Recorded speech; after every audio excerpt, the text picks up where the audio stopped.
Hello and welcome everyone. आपका इस BSc ज्ञान सागर में भरपूर स्वागत है।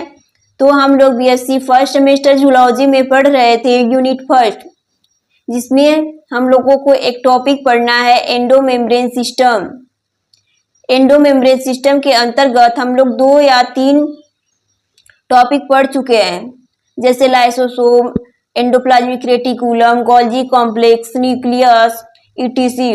इन सभी सेल ऑर्गन के बारे में हमें एंडोमेम्ब्रेन सिस्टम के अंतर्गत पढ़ना था, जिसको हम लोगों ने कवर कर लिया है। अब हम देखेंगे एंडोमेम्ब्रेन सिस्टम क्या होता है।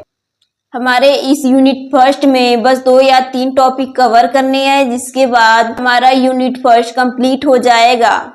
तो आज हम लोग देखेंगे एंडोमेम्ब्रेन सिस्टम। यह टॉपिक आप लोगों ने कई क्लासों में पढ़े होंगे एंड ये बहुत ही मोस्ट इम्पॉर्टेंट टॉपिक है हमारे सेमेस्टर एग्जाम की दृष्टि से। तो आज हम लोग देखते हैं endomembrane system. The endomembrane system is network of membranes and organelles found in eukaryotic cells that work together to synthesize, modify, package and transport lipid and protein.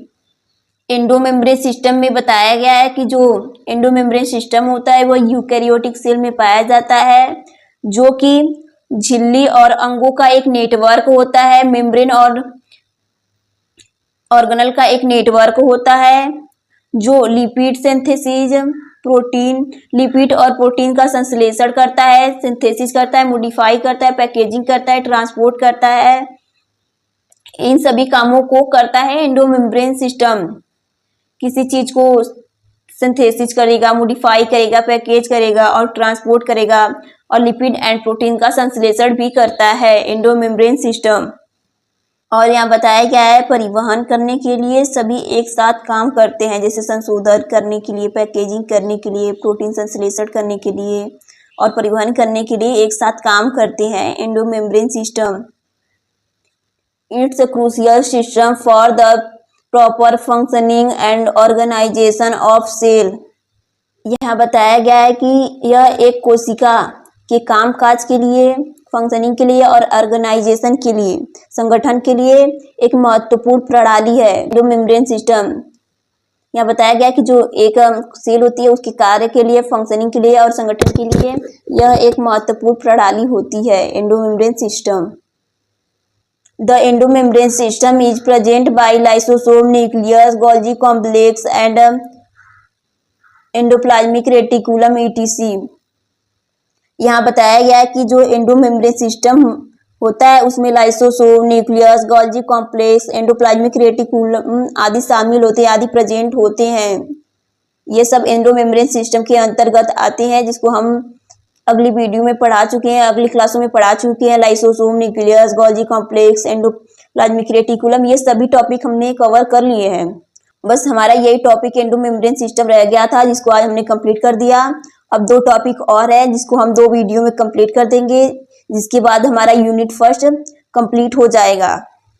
यहाँ पूरे एंडोमेम्ब्रेन सिस्टम के अंतर्गत बताया गया है कि जो एंडोमेम्ब्रेन सिस्टम होता है उसमें कई सारे कार्य होते हैं,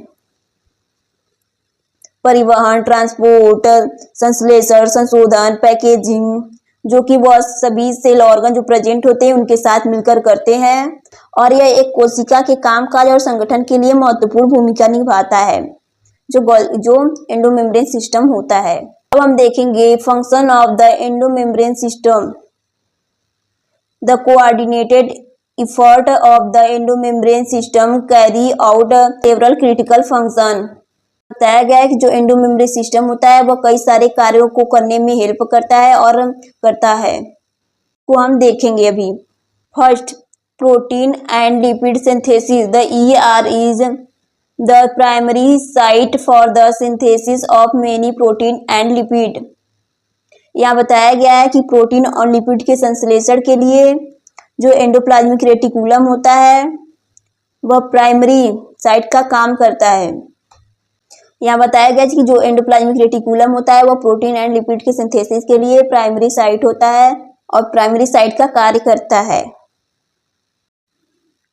अब हम देखेंगे second, protein folding and modification. Protein synthesized on the rough endoplasmic reticulum undergoes folding and various modification like glycosylation within the ER lumen endoplasmic reticulum.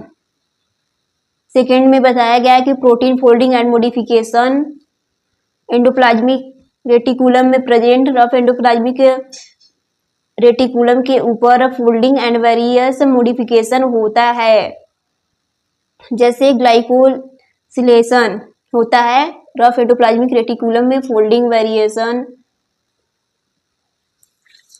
यहाँ बताया गया है कि प्रोटीन का folding and modification endoplasmic reticulum में present rough endoplasmic reticulum में होता है, जैसे ग्लाइकोसिलेशन एग्जाम्पल में दिया गया है। अब हम देखेंगे third, sorting, packaging and transport. The Golgi operator sorts and packages protein and lipid into transport vesicles, directing them to their correct cellular destination. Example, other organelles, the plasma membrane, or for secretion outside the cell.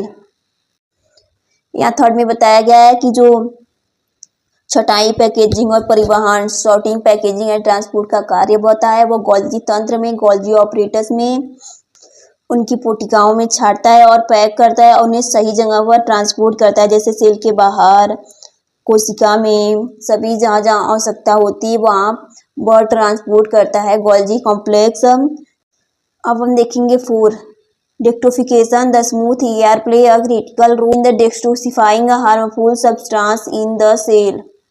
Fourth में बताया गया है कि जो डेक्टोफिकेशन विसरण होता है वो चिकनी ER स्मूथ एंडोप्लाज्मिक रेटिकुलम में हानिकारक पदार्थों का विसरण करने में महत्वपूर्ण भूमिका निभाती है। अब हम देखेंगे 5, calcium storage. The smooth ER endoplasmic reticulum stores calcium ion which are vital for various cellular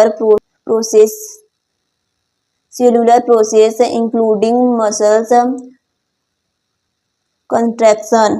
यहाँ 5 में बताया गया है कि जो कैल्शियम भंडारण होता है वह चिकनी एंडोप्लाज्मिक रेटिकुलम में, स्मूथ एंडोप्लाज्मिक रेटिकुलम में एनो का संग्रह करती है और मांसपेशियों को संकुचन सहित विभिन्न सेलुलर प्रक्रियाओं के लिए महत्वपूर्ण भूमिका निभाती है। 5 में बताया गया है कि जो कैल्शियम भंडारण में करने में चिकनी एंडोप्लाज्मिक रेटिकुलम का बहुत योगदान होता है, वह संग्रह करती मांसपेशियों को संकुचन करने में और सभी सेलुलर प्रक्रियाओं को करने में स्मूथ एंडोप्लाज्मिक रेटिकुलम हेल्प करती है। अब हम देखेंगे डायग्राम ऑफ एंडोमेम्ब्रेन सिस्टम, जिसमें सभी सेल ऑर्गन प्रेजेंट है, जो कि हमने एंडोमेम्ब्रेन सिस्टम के अंतर्गत पढ़ाया था। देख लीजिए, एंडोमेम्ब्रेन सिस्टम ये है, जो कि इसके अंतर्गत Golgi complex, lysosome, nucleus, nucleolus, nucleus, rough and smooth endoplasmic reticulum present है। आप लोग देख सकते हैं लाइसोसोम यहाँ प्रेजेंट है, आप लोग देख सकते हैं लाइसोसोम यहाँ प्रेजेंट है, यहाँ गोल्जी कॉम्प्लेक्स है, ये एंडोमेम्ब्रेन सिस्टम है, ये rough and smooth endoplasmic reticulum, ये न्यूक्लियस यहाँ है, ये न्यूक्लियस है। राइबोसोम जो प्रेजेंट होते हैं स्मूथ रफ एंडोप्लाज्मिक रेटिकुलम में, ये स्मूथ एंडोप्लाज्मिक रेटिकुलम है। आई होप आप लोगों को यह डायग्राम क्लियरली दिख रहा होगा एंड बहुत ही अच्छे से समझ में आ रहा होगा। तो आज इस वीडियो में इतना ही। आई होप आप लोगों के लिए वीडियो हेल्पफुल रहा होगा एंड आपके सेमेस्टर एग्जाम में हेल्प करेगा। अगर आपको ऐसे ही वीडियो अपने सेमेस्टर एग्जाम की तैयारी करने के लिए चाहिए तो हमारे चैनल को लाइक एंड सब्सक्राइब करें। अगर आप लोगों को एंडोमेम्ब्रेन सिस्टम का स्क्रीनशॉट लेना है तो ले लीजिए।